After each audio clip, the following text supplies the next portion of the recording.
안녕하세요. 세종제작교회 김남식 목사입니다. 오늘은 요한복음 12장 13절로 14절 말씀 같이 함께 보도록 하겠습니다. 종려나무 가지를 가지고 찾으러 나가 외치되 호산나 찬송하리로다 주의 이름으로 오시는 이 곧 이스라엘의 왕이시여 하더라. 예수는 한 어린 나귀를 만나서 타시니 이렇게 나와 있습니다. 여러분 그 이단 관련 넷플릭스 보셨습니까? 나는 신이다. 이거를 보면서 공통점이 있는데 첫 번째는 스스로를 교주화한다라는 게 이제 문제라는 것이죠. 그래서 예수님께서 나로 말미암지 않고 아버지께 이를 데가 없느니라 이렇게 말씀을 하셨는데 이거를 스스로 이제 메시아라고 칭한다든지 자기를 하나님이라고 칭한다든지 이러한 이제 현상들을 보게 됐습니다. 그래서 물론 이제 뭐 외국에도 그런 일이 있을 수 있겠죠. 그런데 유독 한국에서 스스로를 교주화시키는 일에 되게 능수능란하다라는 생각을 합니다. 그렇게 따지자면은 이제 그 최대 이단은 바로 북한이죠. 북한은 그야말로 나는 신이다라고 하는 거죠. 그래서 뭐 김일성이라든지 김정일이라든지 김정은이라든지 이 세 부자를 신격화하는 일, 그리고 이제 북한이 잘하는 일 중에 하나가 커다란 동상 만드는 일입니다. 그래서 마치 그 이스라엘의 어떤 그 이방 땅에 들어갔을 때, 가나안 땅에 들어갔을 때 이제 바알신을 연상케 하는 그러한 우상들을 만들어 놓고 바알신은 이제 그 신상에다가 이렇게 해서 이제 이 부분을 달궈서 이 위에다가 이제 아기를 올려놓고 제물을 드렸는데 북한은 그냥 북한 주민들 2,500만 북한 주민들을 제물로 삼는 것 같아요. 근데 남한은 그러면 이제 공산주의를 싫어하는데 그 공산주의를 싫어함에도 불구하고 많은 사람들이 공산주의와 같은 이단에 빠진다라는 게 이제 현상이죠. 그래서 근데 이제 우리가 그 다큐멘터리에서 나오는 나는 신이다라고 말하는 사람들에서 특정이 됐잖아요. 근데 그런 특정이 된 사람들 말고 기존 교회에 나는 신이다라고 말은 하지 않지만 그렇게 행동하는 이제 목사들이 많다라는 것이죠. 그래서 이런 그 특별히 담임 목사들 같은 경우도 굉장히 자신의 생일을 귀중하게 여기더라고요. 그래서 뭐 전화해서 자기 생일이니까 이해를 갖춰라 이런 사람들도 있고, 또 알아서 이렇게 해야 또 담임 목사님한테 이쁨 받고 이러니까. 그러면 교회의 주인은 분명히 예수님이라고 되어 있는데 담임 목사인 경우가 있고, 근데 이제 담임 목사가 그 정도의 이제 나는 신이다 이렇게 할 거면 적어도 이제 몇천 명 돼야 신격화를 시킬 수가 있고, 그렇지 못하고 이제 뭐 100명 미만이다 또는 뭐 몇백 명이다 그러면 이제 장로님이 나는 신이다가 되는 거죠. 그래서 내가 수석이고 또는 뭐 내가 헌금 많이 하고 내가 힘 있고 그러니까 내가 교회의 머리다라고 말은 하지 않지만 그러면 이단으로 찍히니까. 하지만 실질적으로는 이제 실세로서 이제 역할을 하는 것이 이제 한국교회 현실이죠.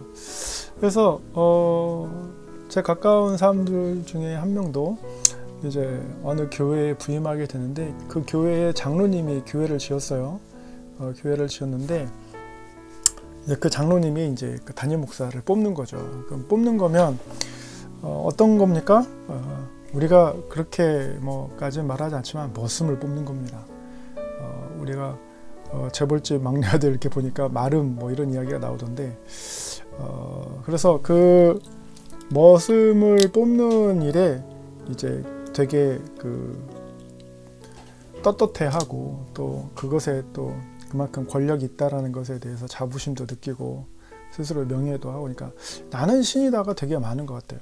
또 어디 있습니까? 백화점에서 이제 갑질하시는 우리 돈 많으신 분들이 이제 나는 신이다라고 얘기를 하는 거죠. 그래서 한국교회가 한 가지 해결하지 못했던 거는 이제 일제시대를 겪으면서 그 신분 철폐가 됐지 않았습니까? 근데 한국 교회 안에 그 신분이 이제 자동차, 뭐 아파트, 어떤 사회적인 직분 이걸로 이제 그 신분을 유지하려는 이제 그런 모습들이 있죠. 그래서 각자가 다 나는 신이다라고 하는 것 같아요. 그러면 뭐 개척교회는 안 그러느냐? 개척교회도 꿈꾸는 건 나는 신이다죠. 저 많은 사람들이 왔으면 좋겠다. 저 많은 사람들이 이렇게 나를 와서 추앙해 줬으면 좋겠다. 그래서 실질적으로 교회 개척해서 사역하면서 힘든 것보다 상대적인 상실감 때문에 번아웃 되는 게 되게 많은 것 같아요. 그래서 비교하니까 나는 뭐가 못나서 잘 못했을까. 뭐 사람마다 차이가 있죠. 어떤 사람은 교주같이 사람들을 잘 이끄는 사람, 뭐 사교성이 있어서 잘 있는 사람 뭐 다 있죠. 근데 그런 개인차 없이 똑같은 어떤 결과물만 보고 나는 왜 안 될까 이렇게 생각합니다. 근데 그것보다는 조금 더 우리가 그 기준을 바꿨으면 좋겠어요. 어떻게 바꾸냐면 어떻게 하면 내가 예수 그리스도를 닮아갈 수 있을까? 어떻게 하면 내 안에 속사람이 예수 그리스도를 닮고 어떻게 하면 내가 하인츠 콧이 말하는 나의 그 셀프를 예수님의 셀프로 이제 채워줄 수 있을까? 근데 이 과정에서 오류가 나눠가지고 자기가 그 예수님을 닮은 꼴로 돼야 되는데 닮은 꼴이 아니라 자기가 예수인 양 이렇게 하니까 이제 문제가 되는 거죠. 그래서 그게 이제 북한도 그렇고 한국도 그렇고 뭐 2단, 3단, 4단 나오는 거고 이제 뭐 그 SNS에 보니까 솔솔 이만희 죽음에 관해서 죽음 이후에 어떻게 할 거냐 뭐 이런 이야기들 나오는데 걱정 안 하셔도 돼요. 이만희가 죽어도 거기에 밑에 있던 이제 그 중간급 간부들이나 또 이제 최측근들이 또 똑같이 따라 할 겁니다. 똑같이 따라 할 거고 그리고 이제 자기들의 그 소속감과 결속력으로 인해서 있는 거기 때문에 예수님 때문에 있는 게 아니기 때문에 뭐 또 더 똘똘 뭉칠 거고 그래서 결국에는 이제 하나님께서 정리를 하시긴 할 텐데 그 때가 언제인지는 아무도 모르는 거죠. 우리가 오늘 그 본문 말씀을 보면 호산나 외치면서 종려나무를 흔드는 이스라엘 백성들을 봅니다.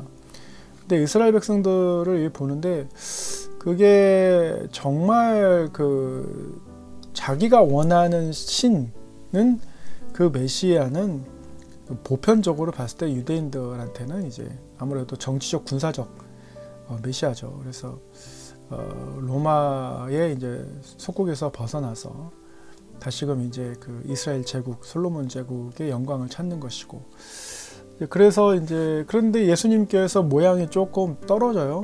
나귀를 타고 오십니다. 그래서 보통 이제 아라비안 백마 뭐 이런 거 타야 멋지고 막 이런데 병거 타고 그래야 로마 황제처럼 막 그 자색 탁 해가지고 그런 멋진 모습으로 오셔야 되는데 되게 초라하게 오시는 그 메시아 입성을 보면서 물론 이제 믿는 사람도 있겠고 아니면 이제 휩쓸리는 사람도 있지만 대부분 이제 대중은 휩쓸리기 때문에 어떤 선전선동에 그래서 저분이 혹시라도 우리를 독립시켜주고 그래서 나라가 잘 살게 되면 결국에 나도 이득이 될 거니까 종려나무를 흔드는 건지 그런 거는 뭐 사실은 알 수가 없죠. 그래서 이번에 뭐 윤석열 대통령이 일본 가서 뭐 여러 가지 이야기를 하는데 쉬쉬하는 걸 보면 뭐 다 좋아요. 다 좋은데 왜 뽑았을까 이렇게 생각하면 저 사람이 나한테 도움이 될 거라고 생각하고 경제에 도움이 될 거라고 생각하고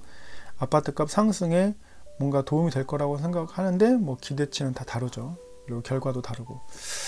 그러니까 이제 각자가 원하는 방향에 의해서 종려나무 가지를 흔드는 거예요. 근데 하나님이 원하시는 뜻대로 하나님이 원하시는 나라가 이 땅 가운데 이루어지기를 바라는 분은 딱 한 분 예수님이신 것 같아요.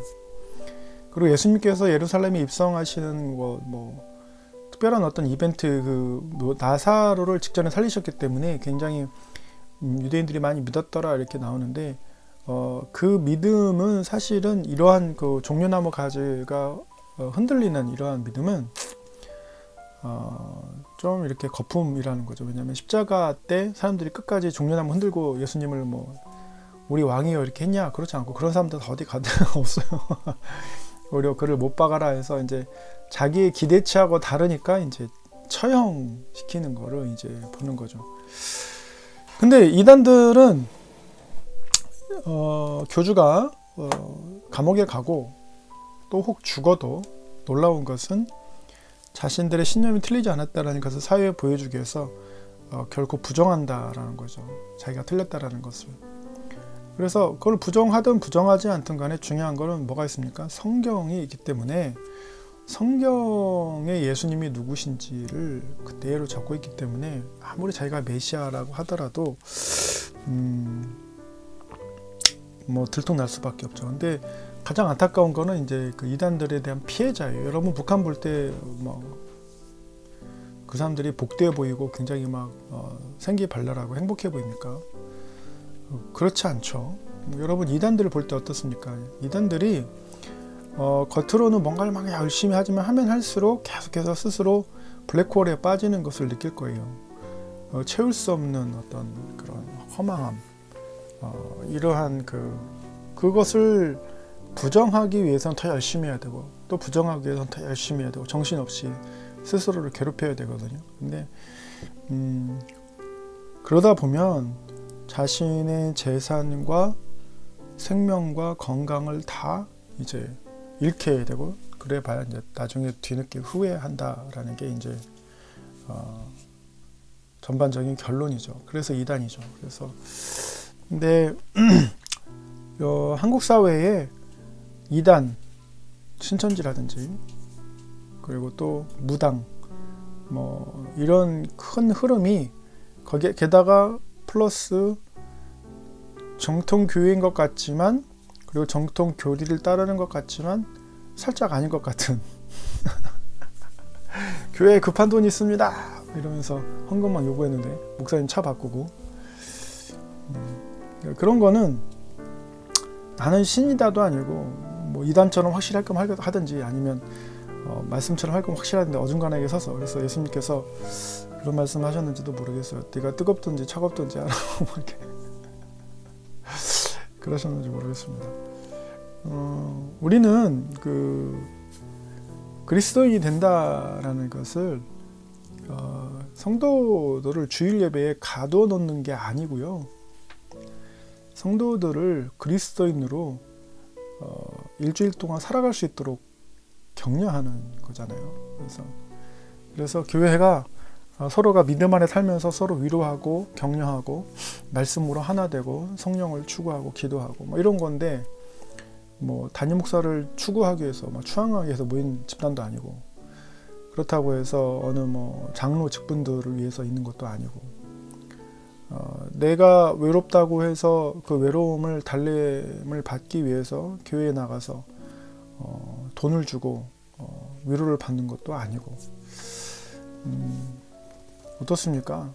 여러분은 예수님을 향해서 종려나무까지 흔들면서 여러분이 원하는 것을 얻고자 하십니까? 아니면 정말 예수님처럼 하늘의 뜻이 땅에 이루어지기를 간절히 기도하면서 정말 순수한 마음으로 예수님을 경배하십니까?